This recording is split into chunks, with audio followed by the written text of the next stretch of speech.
Hello students, as we know chapter 8 which is online surfing has started. In previous video we have discussed about online safety best practices for children. So today in this video I am going to explain further topics of chapter 8. So let's start.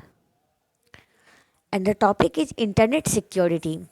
Internet security refers to computer security, especially when we are online. Internet security का मतलब ये होता है कि आपका computer कितना safe है जब आप ऑनलाइन होते हो, जब आप ऑनलाइन जाते हो, ऑनलाइन कुछ भी वेब पेज एक्सेस करते हो.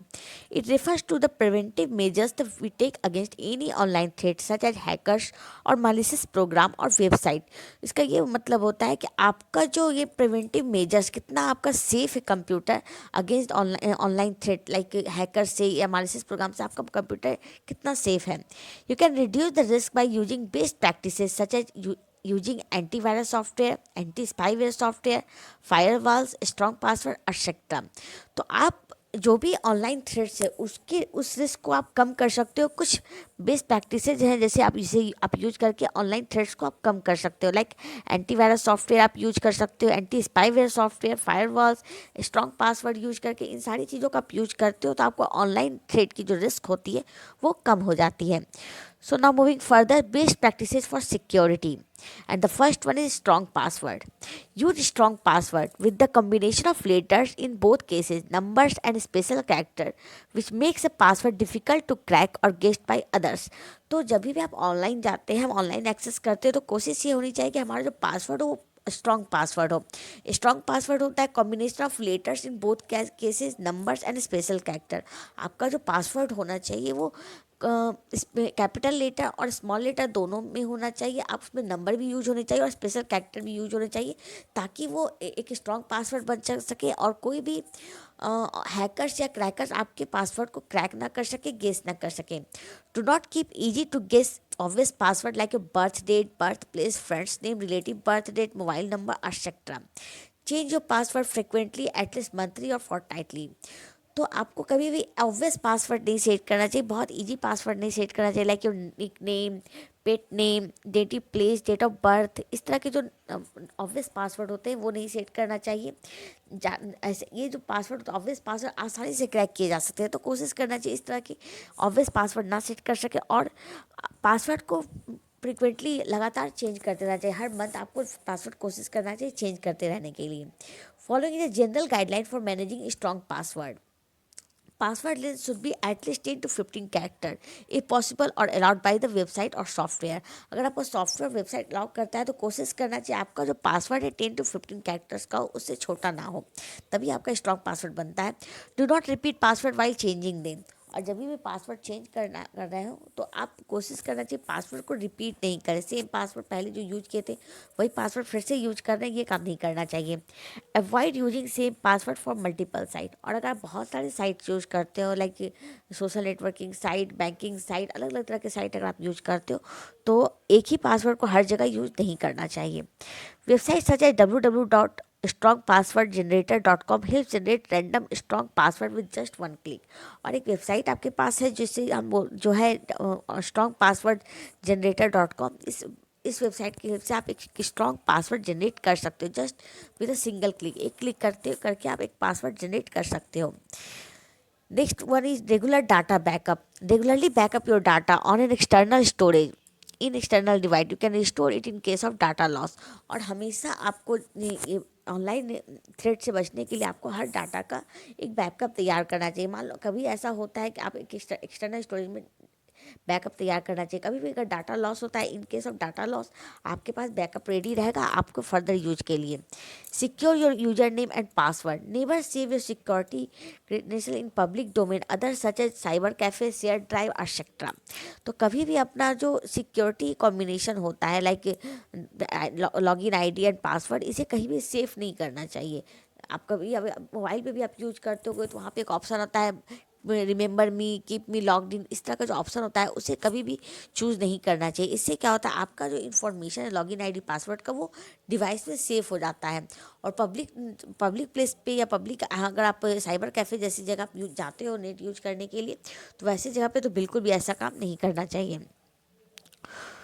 Do not set your browser to automatically log into your bank site for automatic log on।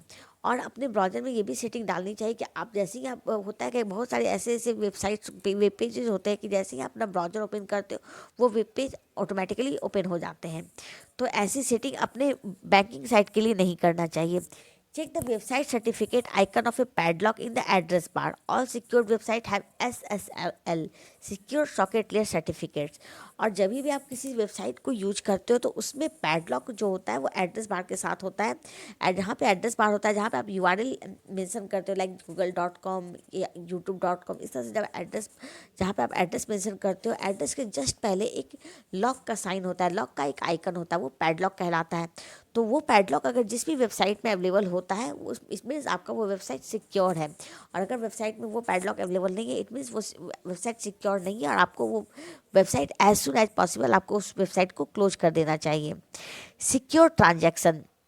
Online shopping website asks to store your credit card or online banking personal information such as your credit card number, account details, etc. Ensure the website is legitimate and uses secure practices for online transaction. It is indicated through a digital certificate represented as a golden padlock in the web browser address bar. तो जब भी आप online shopping करते हो जब money transaction जिधर करना होता है चाहे वो बैंकिंग साइट हो या ऑनलाइन शॉपिंग साइट हो तो वहाँ पे जब आप कुछ परचेज करते हो तो जब आप परचेज करते हो तो वहाँ पे आपको कुछ क्रेडिट कार्ड डिटेल्स ये सब आपको इन्फॉर्मेशन देना पड़ता है फर्दर परचेजिंग के लिए। तो आपको जब भी ऐसा करने की ज़रूरत पड़े कि आपको credit card detail account number ये सब देने की ज़रूरत पड़े तो पहले ये एश्योर करना चाहिए कि जिस वेबसाइट को आप यूज़ कर रहे हो वो आपका वेबसाइट लीगल है या नहीं, वो आप उस पर ट्रस्ट कर सकते हो या नहीं। ट्रस्ट करने के लिए सेम आपको गोल्डन पैडलॉक सर्च करना होगा जो एड्रेस बार के जस्ट पहले होता है। Use antivirus and anti spyware software. Computers are prone to attacks from malware from malware track browsing behavior और transmit personal data from your computer.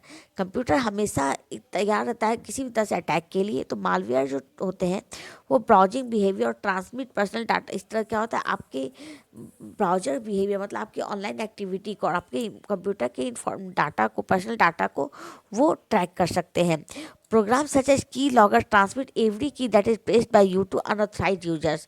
और कुछ ऐसे भी प्रोग्राम्स होते हैं लाइक की लॉगर्स, ये क्या करते हैं अगर आपके सिस्टम पे ऐसे ऐप आ चुके हैं तो ये आप जितनी की प्रेस करोगे अपने कंप्यूटर पे अपने सिस्टम से वो सारी की का इन्फॉर्मेशन आप हैकर्स के पास चला जाता है, एक अनऑथराइज्ड यूजर के पास चला जाता है जो कि उस इंफॉर्मेशन को फर्दर यूज कर सकते हैं। Antivirus and anti spyware program also offer real-time protection monitoring your computer for any changes by malware software. Keep your antivirus and antivirus software always up to date. This can help in protecting your computer from recent threats. तो ये क्या होता है कि आपका antivirus और anti spyware आपके computer को किसी भी तरह के ऑनलाइन थ्रेट से बचाता है आपके सिस्टम को। और हमेशा अपने एंटीवायरस और एंटी स्पाईवेयर को अपडेट करते रहना चाहिए। इससे क्या होता है जो भी नए थ्रेट्स आते हैं जो भी नए वायरसेस आते हैं उनसे आपका एंटीवायरस और एंटी स्पाईवेयर आपके सिस्टम को बचाता है। Beware of spam. Do not immediately respond to mails from unknown source. Some mails could promise you job or announce lottery result. And in some cases, virus or script that are dangerous could be attached to the email. Never open the attachment from an unknown source. तो आपको spam से ही बचने के लिए कहा जाता है। Spam क्या होता है? स्पैम इज एनी अनवांटेड और unwanted emails are called spam. आपका ऐसे मेल जिसकी ज़रूरत आपको नहीं होती है, आपके बिना नॉलेज के जो मेल्स आते हैं वो आपके स्पैम होते हैं। तो कभी भी ऐसे मेल जो किसी अननोन सोर्स से हो, किसी स्ट्रेंजर्स के द्वारा सेंड की गई हो, उसे ओपन तुरंत नहीं करना चाहिए। कुछ मेल्स ऐसे भी आते हैं जो आपको जॉब्स के लिए प्रॉमिस करते हैं या फिर लॉटरी रिजल्ट लाइक आप इतने कैश जीत चुके हो, आप ये कार जीत चुके, इस तरह के भी मेल्स आते हैं। तो ये सारे आपके स्पैम मेल्स होते हैं और इसे नहीं कोशिश नहीं करना चाहिए ओपन करने का। एंड कुछ केसेज में आपका इस वायरस और स्क्रिप्ट जो होते हैं वो मेल के साथ अटैच होते हैं। तो अननोन सोर्स से ये भी जितने भी ईमेल आते हैं कोशिश करना चाहिए उसे ओपन नहीं करना चाहिए और एज सुन एज पॉसिबल उसे डिलीट कर देना चाहिए। Clear browser cookies frequently. Cookies are small pieces of information such as login details, login duration details, details of shopping cart, visited pages in a website, etc. They could also be tracked by unauthorized users and possibly gain access to your personal information. तो हर web pages पे, website पे cookies collect होती हैं, like आपका login details related cookies, आपने कौन कौन सी product को देखा, आपने कौन कौन से पोस्ट लाइक किया, आपकी सारी ऑनलाइन एक्टिविटी, ये सारा कुछ कुकीज़ में सेव हो जाता है। और इन फर्दर कुकीज़ को अनऑथराइज यूजर ट्रैक करते हैं आपके पर्सनल इन्फॉर्मेशन को एक्सेस करने के लिए। तो अक्सर अपने जो भी ब्राउज़र में आप यूज करते हो, उस ब्राउज़र में जो कुकीज़ क्रिएट होते हैं उसे अक्सर क्लियर करते रहना चाहिए। Keep the operating system and software application updated. Sometimes operating system and application may have security holes through which a hacker can intrude. An update is installed to plug such holes. तो कभी कभी क्या होता है, जो भी operating system और software आप यूज करते हो उसमें कुछ लूप होल्स होते हैं, कुछ खामियां होती हैं, जिसकी हेल्प से हैकर्स हमारे पर्सनल इन्फॉर्मेशन को एक्सेस या हैक करने में मतलब वो सक्सेस कर जाते हैं, वो कर लेते हैं। तो इसलिए हाँ, ये जो आपका अपडेट होता है, जो भी ऑपरेटिंग सिस्टम या कोई ऐप अपडेट होता है, तो वो लूप होल्स को ख़त्म करने के लिए होता है। तो कोशिश करना चाहिए हमेशा अपने ऑपरेटिंग सिस्टम और एप्लीकेशन को अपडेट करते रहें। Install firewall. Firewall could be software or hardware and can assist in keeping a computer and a network secure. Firewalls determine if the data traffic should be allowed to reach your computer or not. Operating systems such as Linux, Windows, or Mac include firewall software. तो अपने computer में हमेशा एक firewall install रखना चाहिए। Firewall क्या होता है, हार्डवेयर और सॉफ्टवेयर का सिक्योरिटी कॉम्बिनेशन होता है। ये आपके कंप्यूटर में कौन सा जो भी डाटा आपके कंप्यूटर तक पहुंचता है, रीच करता है, डाटा पैकेट्स में जो आपके कंप्यूटर तक पहुंचता है, उस पैकेट्स को, उस डाटा को चेक करता है। अगर कोई भी अनऑथराइज डाटा होता है, जो इलीगल होता है, वैसा कुछ भी अनऑथराइज डाटा होता है, उसे वो आपके सिस्टम तक आने ही नहीं देता है। तो कोशिश करना चाहिए अपने सिस्टम पे एक फायरवॉल इंस्टॉल करने की। So we were discussing about best security, आप कैसे ऑनलाइन पे सिक्योरिटी अपने सिक्योर रह सकते हो। Now move to the next topic which is cyber bullying. Any sort of threat और harassment over internet is the act of cyber bullying. तो internet पे किसी भी तरह की का हरासमेंट, किसी भी तरह से लोग आपको परेशान करते हैं या थ्रेट मिलता है, ये साइबर बुलिंग है। Message in bad taste and intention, online mockery in A friend group और सर्कल। ये आपका, अगर कोई आपको ऐसा मैसेज करता है जो आपको बिल्कुल ही पसंद नहीं है, या ऑनलाइन आपको मॉकरी, आपको परेशान करता है फ्रेंड ग्रुप में या फ्रेंड सर्कल में, ये सारा कुछ आपका साइबर बुलिंग कहलाता है। Stalking someone's online profile and trying to post unwanted updates, sending unsolicited private message, videos and picture are considered as cyber bullying that affects your mind intentionally even of the threats of date.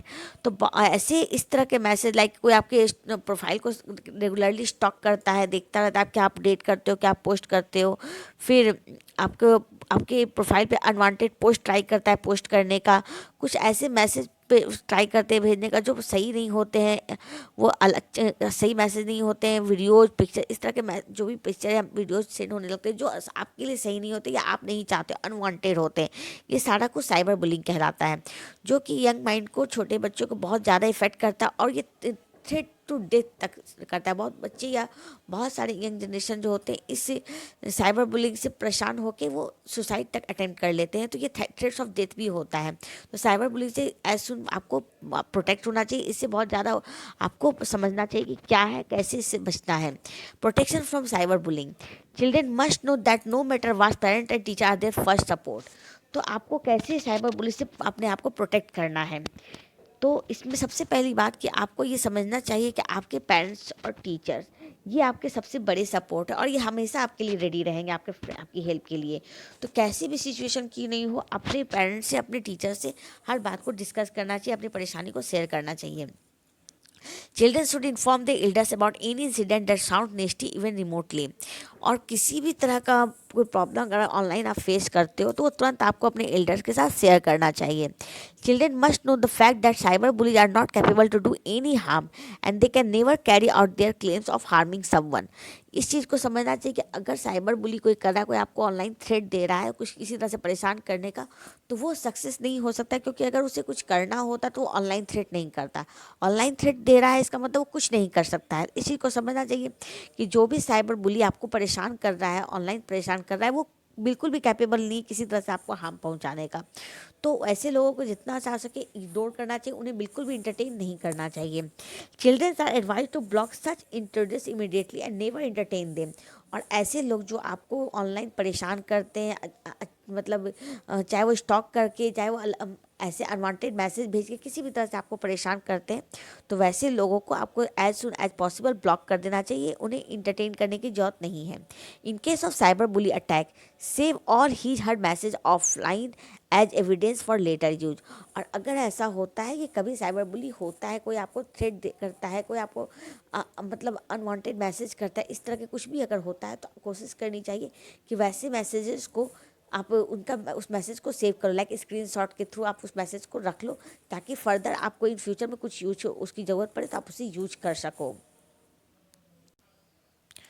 So student, that's all for today. I hope you have understand all those topics which I have discussed today. Remaining topics of chapter 8 will be discussed in next video. Thank you.